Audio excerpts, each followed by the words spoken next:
예, 오늘 저희들이 이제 마태복음 28장 말씀을 이렇게 좀 나누려고 하는데, 우리 성도님들이 이제 잘 아시는 이제 말씀입니다.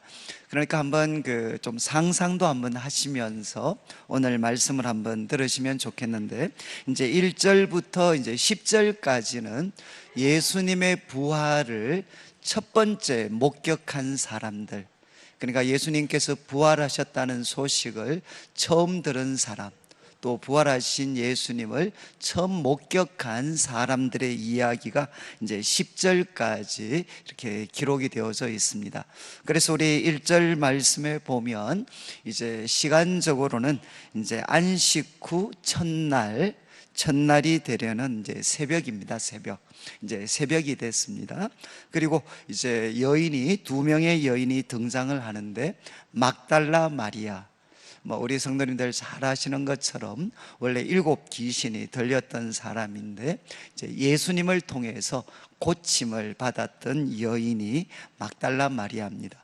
그리고 이제 또 다른 마리아, 여기서 다른 마리아는 대부분 예수님의 모친 마리아라고 대부분 추측을 합니다. 그런데 이제 27장 61절을 여러분들이 한번 보시면, 여기에 이제 거기 막달라 마리아 또 다른 마리아가 무덤을 향하여 앉았더라. 지금 28장 1절에 등장했던 이 두 여인이 이제 27장 61절에 나타나는데, 무덤을 향하여 앉았더라. 그러니까 바로 앞에 나오는 내용은 예수님께서 십자가에 못 박히시고 나서 이제 장사를 지냈습니다. 아리마대 사람 요셉이 와서 이제 예수님의 시신을 자기가 준비했던 그 무덤에 이제 예수님을 두게 됩니다. 그래서 이 장사 지내는 모든 것을 이제 목격했던 사람이 이 두 여인입니다.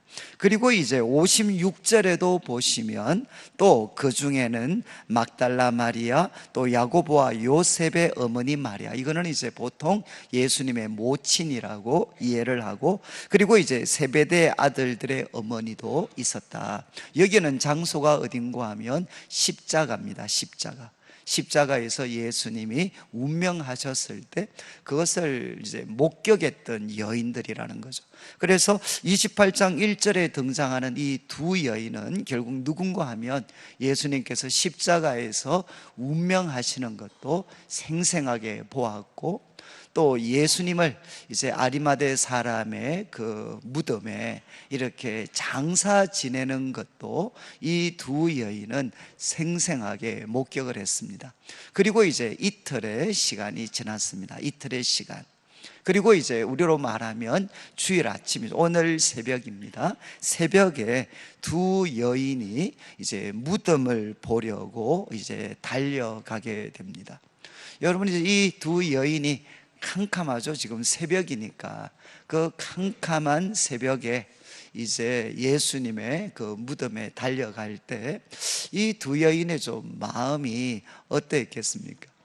참 아마 이 두 여인, 그리고 좀 있으면 나오는 제자들도 정말 예수님께 모든 것을 걸었던 그런 사람들이었습니다.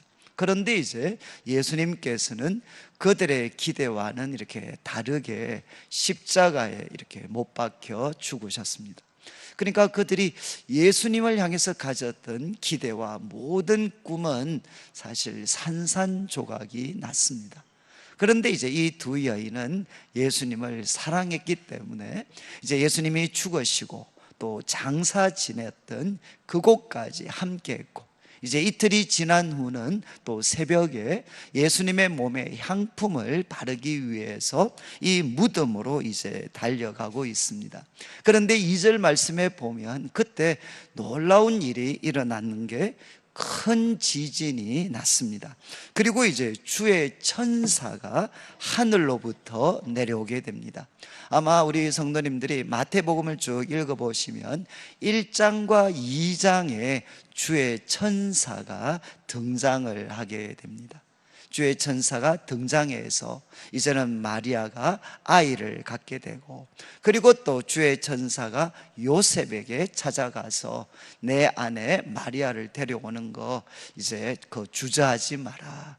그리고 이제 또 나중에 예수님 동방박사의 이야기에도 주의 천사가 등장하고, 그리고 이제 동방박사들을 이제 헤롯 왕에게 돌아가지 못하게 하는, 그리고 또 요셉과 마리아가 애굽으로 피신하게 하는 이 모든 일에 주의 천사가 이렇게 역사를 하게 됩니다.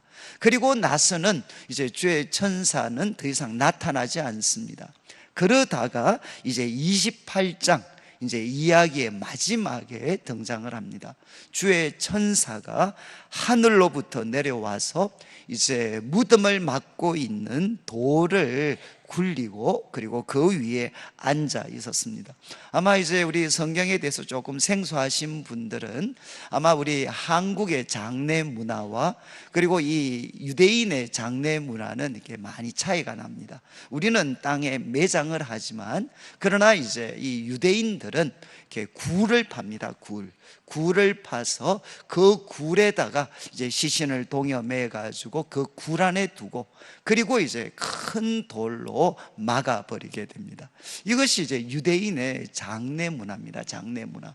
그래서 예수님도 아리마대 사람이 준비했던 그 동굴에 이제 시신이 쌓여져서 놓여져 있었습니다.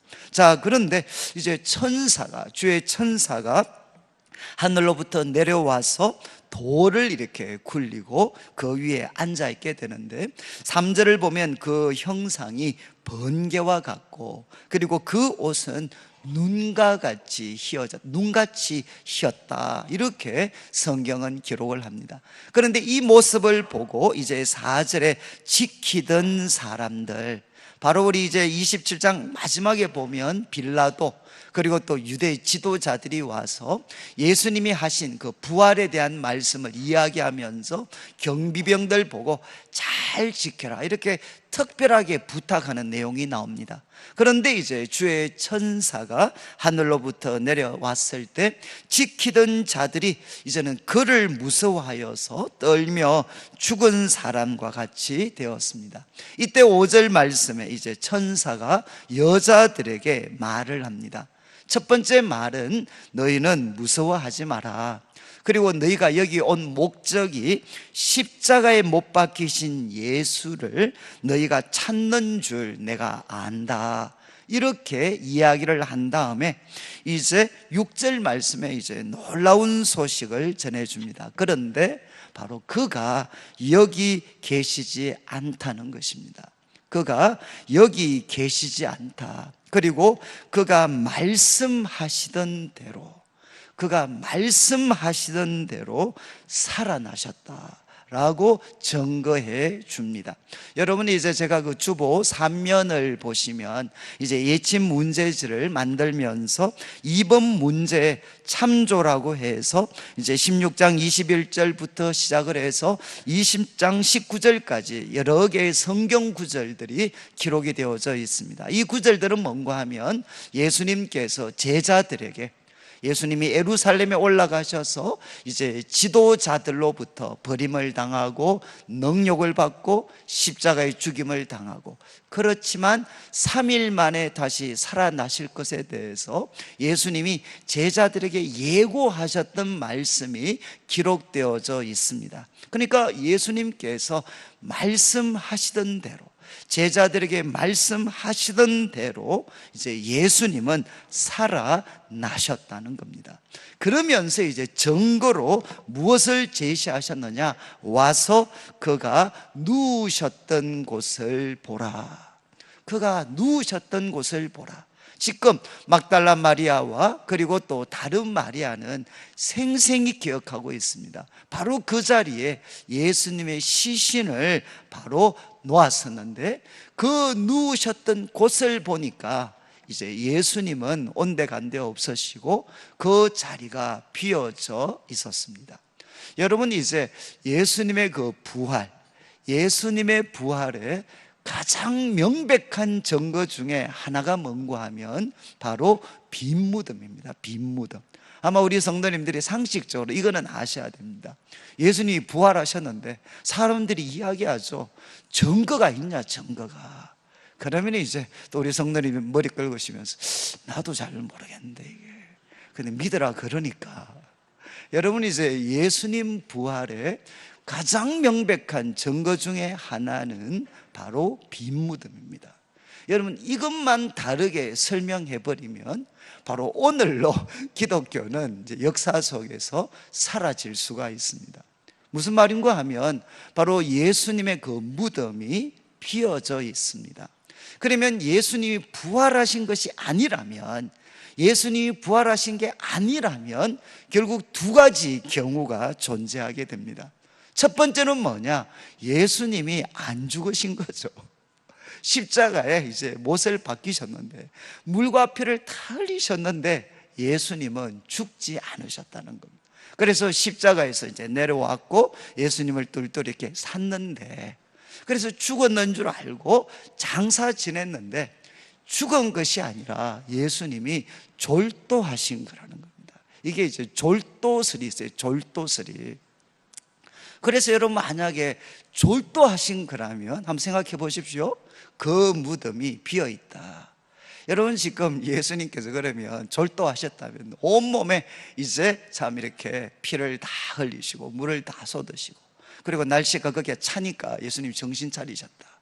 그래서 여러분, 그 십자가에 못 박히신 몸으로 그 돌을 굴려낼 수 있을까요? 그리고 예수님이 돌을 굴려냈다고 가정하시죠. 굴려냈는데 또 제자들한테 가서 피투성이가 되고 완전히 그냥 병약한 몸으로 예수님이 제자들한테, 야, 나는 부활이다, 생명이다. 여러분, 그러면 여러분이 예수님의 제자라면 그런 예수님 믿으실 수 있겠습니까? 그리고 이제 뭐 후유증 때문에 곧 돌아가셨겠죠. 여러분, 만약에 예수님이 졸도하셨다, 안 죽으셨다, 그러면 그 후에 또 어딘가 죽으셨으니까 그분의 시신과 무덤이 있어야 되잖아요. 이것만 우리들한테 보여주면, 그래서 부활은 바로 기독교가 만들어낸 조작된 거짓말이다, 이것만 밝히면 뭐 끝나는 겁니다. 그런데 어느 누구도 밝히지를 못했어요. 그리고 또 하나, 예수님이 그러면 졸도하신 게 아니라면 이제 좀 있으면 나타나는 11절부터 15절까지 말씀에 이제 이야기가 나오죠. 제자들이 예수님의 시신을 훔쳐갔다. 죽으셨는데 이제 제자들이 특공대를 조직해가지고 새벽에 돌을 굴리고 예수님의 시신을 탈취해서 비밀한 장소에 숨겨놓고, 그 다음에 이제 사람들한테는 예수님이 부활하셨다, 이렇게 가르쳤다는 것입니다. 여러분, 만약 이게 맞다면 예수님의 시신을 숨겨놓고 어딘가 비밀한 장소에 숨겨놓고 제자들이 사람들한테 거짓말로 예수님 부활했습니다, 이렇게 가르쳤다고 생각해 보십시오. 그러면 여러분이 만약에 예수님의 제자라면 시신 몰래 숨겨놓고 예수님 부활하셨습니다 가르치고 그 예수님을 위해서 자기의 생명을 드릴 수 있을까요? 정말 그런 예수님을 위해서 순교하실 수 있겠습니까? 그리고 우리가 읽었던 교동문에 고린도전서 15장에 500여 형제들이 봤다 그랬어요. 500여 형제들이. 그러면 그 중에 한 사람이라도, 여러분, 부활은 사실이 아니고 저기에 시신 숨겨놨습니다, 한 사람이라도 양심 선언을 하면 여러분, 이거는 조작된 거짓말로 다 나타납니다. 그런데 여러분, 어느 누구도 그렇게 하지를 못했습니다. 가장 여기에 대해서 생생한 증거는 뭔가 하면 초대교회입니다. 초대교회. 여러분, 숨겨놓고 부활했다고 가르치는 그런 예수님을 위해서 어떻게 사람들이 생명을 걸고 예수님을 따를 수가 있겠습니까? 그런 일은 있을 수가 없죠. 그래서 예수님이 졸도하신 것도 아니고 사람들이 숨겨서 딴 데 숨긴 것도 아니라면 이제 마지막 하나 남은 가능성은 무엇이냐? 예수님은 부활하셨습니다. 이 부활은 예수님이 부활하셨다는 것에 가장 명백한 증거가 됩니다. 그리고 이제 이어지는 이 말씀에는 우리 이제 8절부터 보시면 또 이제 여인들이 무서움과 큰 기쁨으로 빨리 무덤을 떠나 제자들에게 알리려고 다름질합니다. 그때 9절 말씀, 예수께서 그들을 만나시죠. 여인들을 만나셔서 이야기합니다. 평안하냐? 그러니까 여자들이 나아가 그 발을 붙잡고 경배하니. 여러분, 또 부활에 대한 오해 중에 하나가 뭐냐? 예수님은 영으로 부활하셨다. 예수님은 영으로 부활하셨다라고 이야기합니다. 그러나 성경은 뭐라고 이야기하죠? 여자들이 나아가 그 발을 붙잡고 경배했다. 이건 무엇입니까? 예수님은 몸으로 부활하셨습니다. 그분이 영으로 부활한 게 아니라, 그리고 과거에 소위 말해서 이런 경우가 있죠. 쿠바에 혁명을 일으켰던 사람들, 체 게바라 같으면 이런 그런 글들이 붙어 있어요. 게바라는 부활했다, 게바라는 살아있다. 그게 무슨 말이죠? 몸은 죽었지만 그 정신은 우리 가운데 살아있다. 예수님의 부활을 이렇게 이해하려고 하는 사람들이 있습니다. 그러나 성경은 뭐라고 이야기합니까? 예수님은 몸으로 부활하셨습니다. 그래서 여인들은 그 발을 붙잡고 경배했습니다. 저는 이제 첫 번째 우리 성도님들이 확인해야 되는 게, 여러분, 예수님은 부활하셨습니다. 그리고 이 부활이 우리에게 명백하게 보여주는 게 뭐죠? 예수님 부활하셨습니다. 이 여인들에게, 그리고 예수님을 따랐던 제자들에게, 그리고 예수님을 따르고 사랑했던 사람들에게 예수님은 부활하셨습니다. 이것이 그들에게 던져주는 메시지는 뭘까요? 여러분, 많은 게 있겠지만 하나 확실한 건 무엇입니까? 우리 하나님이 승리하셨습니다. 여러분, 예수님이 십자가에 못 박히실 때 그 사건은 무엇이죠?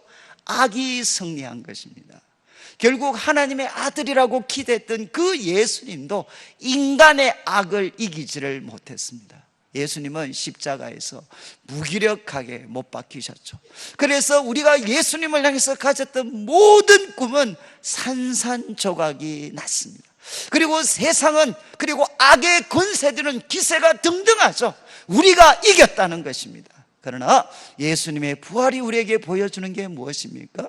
여러분, 최종적인 승리는 마귀와 악에게 있는 것이 아니라 바로 우리 하나님께서 승리하셨습니다. 이것을 가장 명백하게 보여주는 것이 무엇이냐? 바로 예수님의 부활입니다. 하나님이 승리하셨어요. 저는 제가 이제 이번 주에 어떻게 하다 보니까 부활절 연합예배 준비 위원장 감투를 써가지고 지난 한 4개월 동안 정말 바빴습니다. 정말. 많은 분들도 참 만났고, 또 여러 교회도 방문을 했고, 정말 회의도 많이 했고, 그러면서 이제 마음이 좀 착잡하고 이렇게 무거울 때가 많이 있었습니다.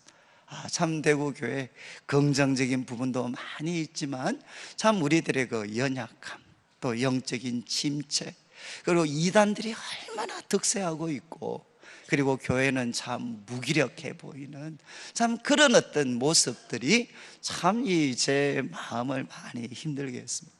그런데 이번에 이 말씀을 준비하면서 제가 이제 기도하면서, 하나님, 예수님이 부활하셨습니다. 예수님이 부활하셨습니다. 그러면서 이제 제 마음에 그냥 터져 나오는 외침이 뭐냐? 하나님은 승리하셨습니다.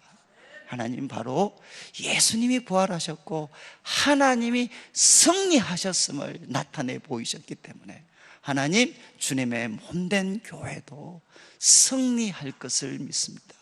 그리고 하나님, 바로 주님의 제자된 나, 정말 주님과 하나 된 나도 여러분, 이 세상의 거센 풍파, 그리고 여러분 정말 이 악이 득세할 것 같고, 정말 교회는 이제는 모든 힘을 다 상실해 버릴 것 같은 이런 상황 속에서도 여러분, 교회는 승리할 것이고, 그리고 우리 성도들은 승리할 것입니다.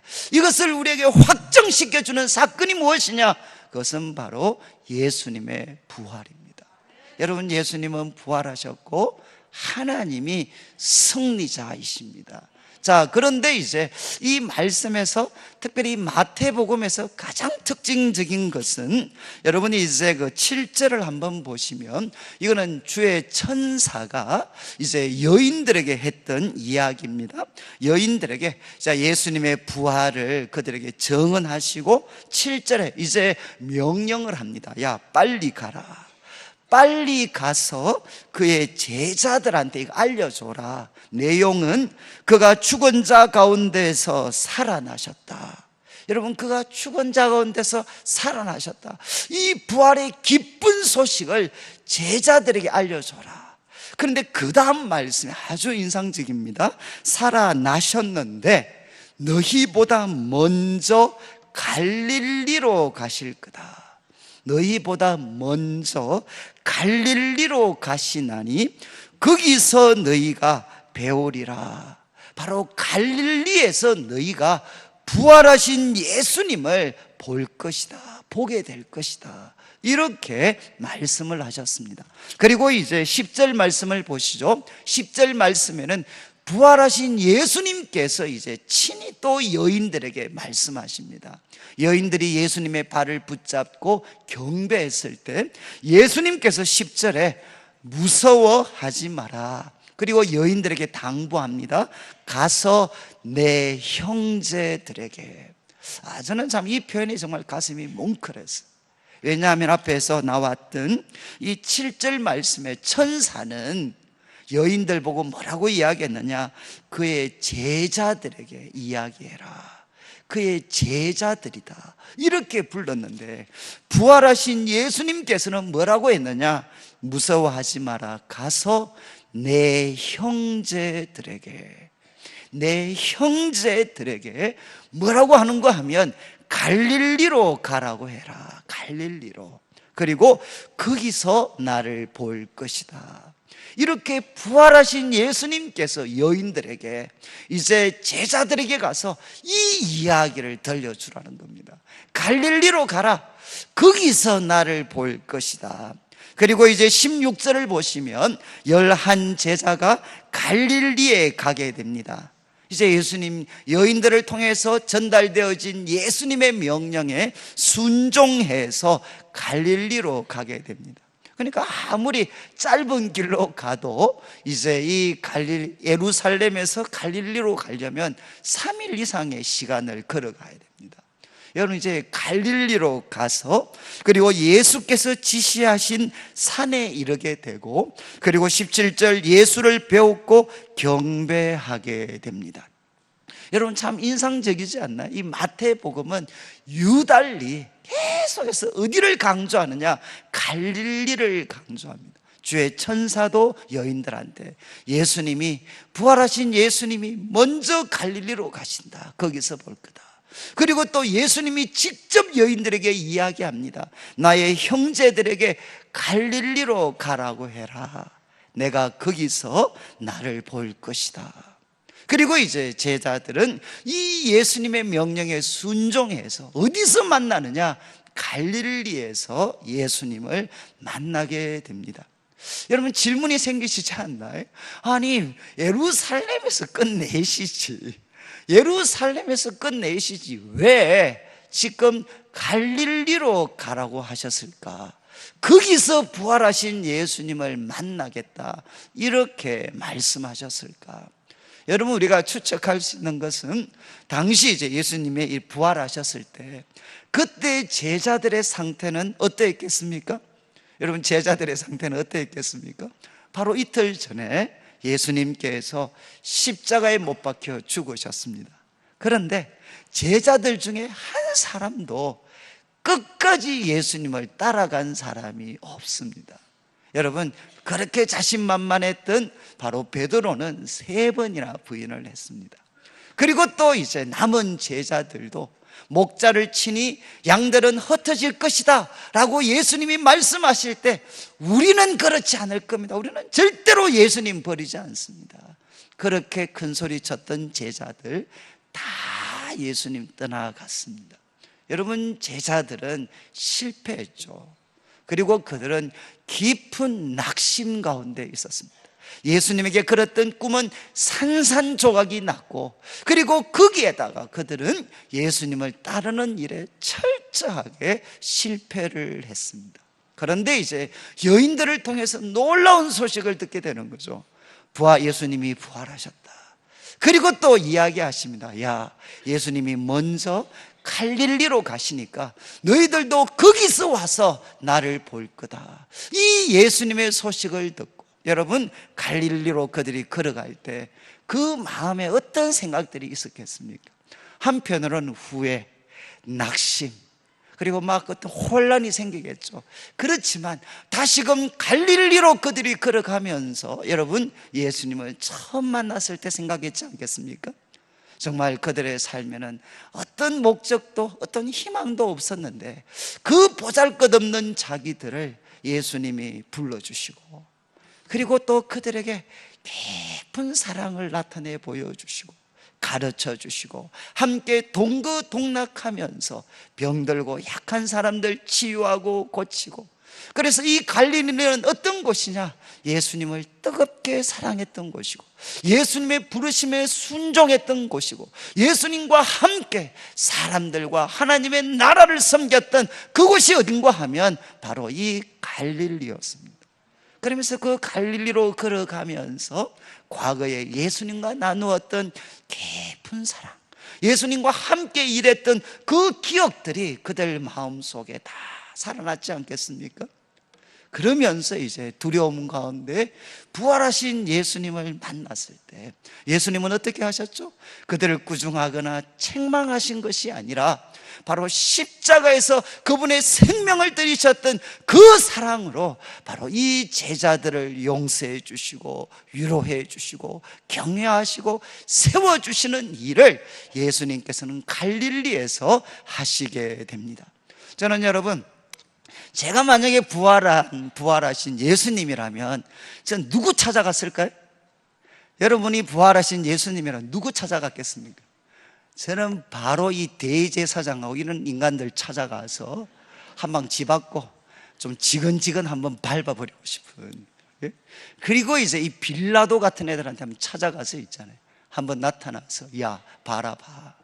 제가 아마 저는 이 어떤 종교적인 지도자, 종교적인 지도자와 정치적인 지도자들, 그 예수님을 그렇게 괴롭혔던 사람들 찾아가서 정말 한번 박살을 내고 싶어요. 박살 한번 내고 그 다음에 온 동네 완전 막 모든 방송국에 다 연락해요. 다 끌어모아가지고 있잖아. 봐라, 부활했다. 예수님 내가 부활했다. 그러면 사람들이 와 박수 할렐루야. 그러면 예수님께서 내가 부활했어. 여러분, 이렇게 좀 하고 싶지 않나요? 저는 정말 이렇게 한번 하고 싶어요. 이렇게. 그런데 우리 예수님은 여러분, 자신을 괴롭혔던 사람들 찾아가셔서 지근지근 밟으신 것도 아니고, 그리고 또 수많은 군중들 모아놓고 예수님이 부활하셨다라는 것을 보여주시지도 않으셨어요. 예수님은 무엇 하셨습니까? 자신 낙심하고 자신을 참 이렇게 부인하고 예수님을 따르는 일에 실패했던 그 제자들, 그 11명의 제자들에게 예수님은 찾아가셨습니다. 그리고 그들에게 주님의 변함없는 사랑을 나타내 보여주시고 위로해 주시고 격려해 주시고 새롭게 하시는 그 일이 원수들을 짓밟는 일보다, 수많은 군중들 앞에서 예수님의 부활을 나타내는 것보다 예수님에게는 더 귀하고 중요한 일이셨던 거죠. 그러면 여러분, 오늘날에도 예수님께서는, 여러분 부활하신 주님께서는 가장 먼저 무엇을 하고 싶겠습니까? 예수님을 인정하지 않는 이 세상을 향해 예수님께서 능력을 발휘해서 그들을 짓밟아버리고 깨뜨리는 일을 예수님께서 하기를 원하시겠습니까? 아니면 수많은 사람들 모아놓고 예수님의 부활을 영광스럽게 나타내는 그 일을 하기를 원하시겠습니까? 오히려 그것보다는 바로 우리같이 부족하고 연약하지만, 여러분 참 우리도 과거에, 여러분 우리에게도 갈릴리가 있었잖아요. 갈릴리가. 저도 참 목사로서 부끄러운 일이지만 저도 정말 예수님 한 분만으로 충분했던 적이 있었어요.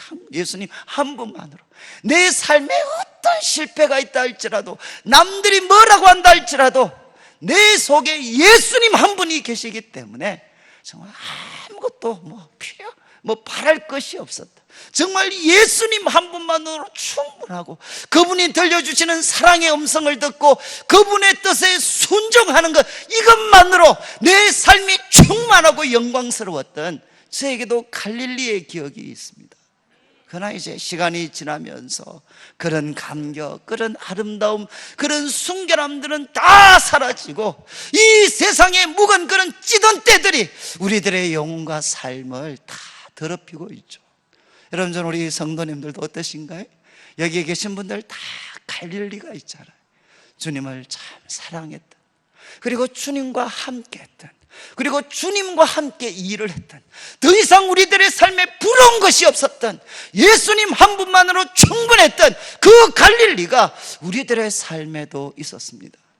여러분, 주님께서는 바로 우리들을 주님을 따르는 제자들로 하여금 다시금 그 사랑과 함께 있었던 그 장소 갈릴리로 돌아가서 거기서 부활하신 주님을 만나기를 원하시는 거죠.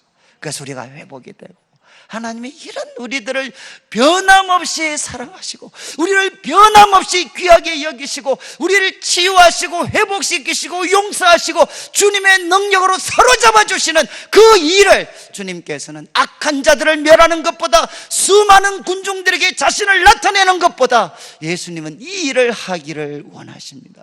저는 우리 성도님들 오늘 부활절을 맞이하셔서 다시 한번 여러분의 갈릴리로 방문하셔서 그곳에서 부활하신 주님을 만나기를 원합니다. 그런데 마지막 이제 18절부터 20절까지는 잘 아는 예수님의 지상 명령입니다. 여러분, 갈릴리에서 주님의 사랑으로 회복된 그들에게 주님은 이제 무엇을 주셨느냐? 하늘과 땅의 모든 권세를 아버지께서 나한테 주셨다.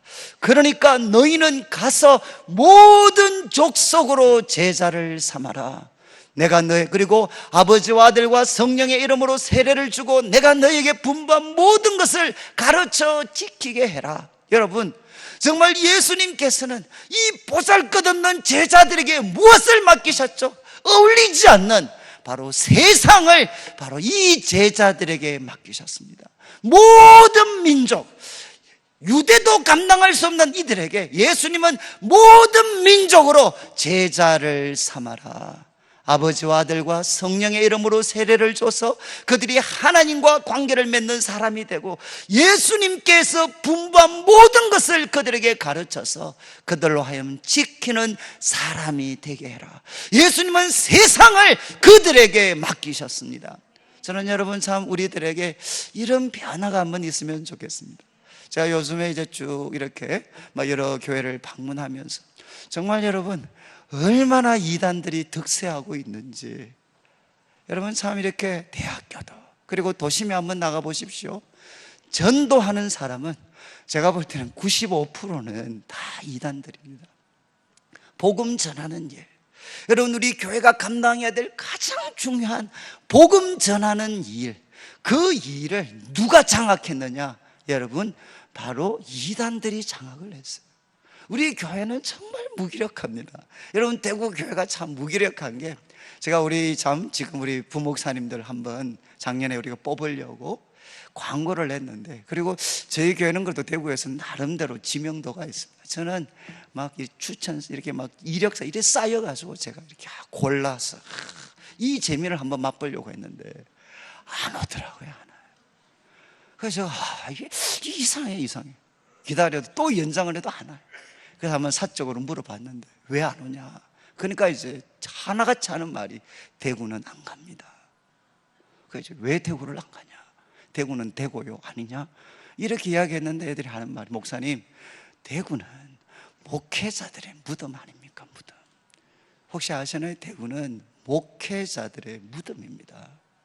그만큼 여러분, 교회가 다시 한번 영적으로 회복하기에는 무덤이라는 표현을 쓸 만큼 우리는 영적으로 사실은 침체에 빠져 있습니다. 저는 요번 참 부활절 연합예배도 참 준비하면서 마음이 다시 한번 우리 성도님들과 대구에 있는 모든 성도들이 과거에 우리가 정말 뜨거웠던 적이 있잖아요. 과거 대구의 별명은 한국의 예루살렘이었어요. 여러분, 과거에 정말 한국교회에 참 수많은 빛나는 지도자들이 우리 참 대구 지역의 출신들이었고 정말 영적으로 뜨거웠던 도시였는데 지금은 목회자의 무덤으로 전락했습니다.